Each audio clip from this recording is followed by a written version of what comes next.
জাপানের শহরে একটি বিখ্যাত কুকুরের স্ট্যাচু আছে। কুকুরটির নাম হলো হোচিকো। তার মালিক একটি ভার্সিটির প্রফেসর ছিল। হঠাৎ একদিন তিনি তার ভার্সিটিতে মৃত্যুবরণ করেন। আর এরপর থেকে ওই কুকুরটি টানা 9 বছর একটি স্থানে তার মালিকের জন্য অপেক্ষা করে।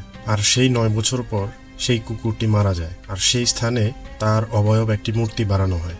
আর আপনারা হয়তোবা এই লোকটিকে ভালো করেই চেনেন। এই লোকটির নাম ফ্র্যাঙ্ক ক্যাপ্রিও। এই লোকটি একজন জজ। এই লোকটির ভিডিও আমরা কিছুদিন আগে অনেক দেখেছি, কিভাবে লোকটি তার নিখুঁত বিচক্ষণতা দিয়ে তার বিচার কাজ সম্পন্ন করে থাকেন। আসলে এই কথাগুলো বলার মূল উদ্দেশ্য ছিল মানুষের ভালোবাসা এবং মন থেকেই এই পৃথিবীকে পরিবর্তন করা সম্ভব। আর বিশেষ করে আমাদের বাংলাদেশের জন্য এটা অত্যন্ত প্রযোজ্য।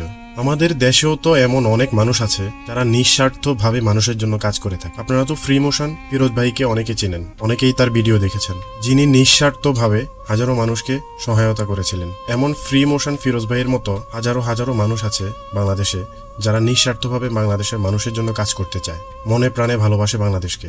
আপনি একটু চিন্তা করেন তো, আমরা যখন এই মানুষগুলোকে দেখি আমাদের সমাজের জন্য অনেক ভালো কাজ করে, তখন আমরা তাদের ভালো কাজগুলোকে অ্যাপ্রিসিয়েট করি। কিন্তু যদি তারা নির্বাচন করে অথবা তারা কোনো এক নির্বাচন করে কোনো একটা পদে উন্নতি লাভ করে, তখন আমরা তাকে ধিক্কার দেওয়ার চেষ্টা করি। আসলে কি আপনার মনে হয় না যে এরকম নিঃস্বার্থভাবে ভালোবাসার মানুষগুলো নির্বাচিত হোক, দেশের মানুষের জন্য কাজ করুক? যারা দেশের মানুষের জন্য কাজ করে তাদেরকে তাদের যোগ্য স্থানে পৌঁছে দেওয়া এটি আমাদের কর্তব্য। সমাজের জন্য, দেশের জন্য একটু চিন্তা করুন, একটু আমাদের চিন্তার প্রতিফলন হোক, এটাই আমরা চাই। আমরা চাই যে সমাজে এমন মানুষ আসুক, এমন মানুষ নেতা হোক যাদেরকে আমরা নেতা বলে ডাকবো না, যাদেরকে আমরা ভাই হিসেবে বা বোন হিসেবে আমরা তাদেরকে আমাদের পাশে দাঁড়াতে পারবে এমন লোক আমরা চাই। নিঃস্বার্থভাবে ভালোবাসার মানুষগুলোকে আমরা তাদের জায়গায় দেখতে চাই, হোক না সে কোনো দলের প্রার্থী। আমরা তো আমাদের আশেপাশের মানুষগুলোকে চিনি, তাই নয় কি? বাংলাদেশ পরিবর্তন হোক, বাংলাদেশটাকে সংস্কার করুন, বাংলাদেশটাকে পরিবর্তন করার চেষ্টা করুন। আমরা বাংলাদেশের সাথে আছি, আমরা বাংলাদেশের পাশে আছি।